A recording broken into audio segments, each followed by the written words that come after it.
Wilbur right আর Orville Wright, এই দুই ভাই 1903 সালে এই বিমান আবিষ্কার করেছে এই আয়াতের উপর গবেষণা করে। উইলবার রাইট, অরভিল রাইট গবেষণা শুরু করে দিল। পাহাড়ে শুয়ে শুয়ে দুই ভাই খালি পাখির ছবি আঁকে, কেমনে পাখিগুলো ডানা ঝাপটা মেরে ওঠে, কেমনে নামে, গবেষণা করতে করতে করতে প্লেন বানায় ফেললো 1903 সালে। আজ থেকে 100 বছর আগের স্টোরি শোনাচ্ছি আপনাদের।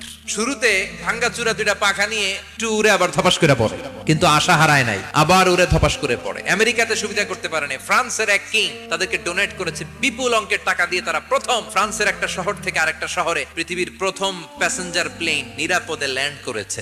মানুষের উড়ার স্বপ্ন সফল হতে শুরু করলো। এখন বিভিন্ন ধরনের বিমান একটার পর একটা শুরু হয়েছে। এই পৃথিবীর সবচাইতে দ্রুতগামী যে বিমানটা আগে ছিল নাম ছিল কনকর্ড, যাত্রীবাহী বিমান। এটার পরে এখন একটা বাইরে হইছে বোম সুপারসনিক।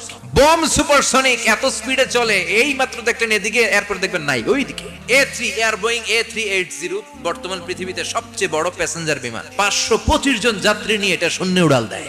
525 জন যাত্রী, কেবিন ক্রু, পাইলট, বিমানের ওজন, খাবার দাবারের ওজন, ফুয়েলের ওজন, 525 জনের লাগেজ টাগেজের ওজন, এই সব নিয়ে শূন্যে উড়াল দেয়। এজন্য আল্লাহ ডেকে বললেন, গোলাম ওরা কি পাখির দিকে তাকায় না? পাখির দিকে নজর করে যদি তাকায় তখন পাখির রব আল্লাহরে খুঁজে পাবে। চিল্লায় বলেন ঠিক কিনা? পাখির দিকে যদি নজর করে একটিবার তাকাতো, নাস্তিক আর নাস্তিক থাকতে পারতো না।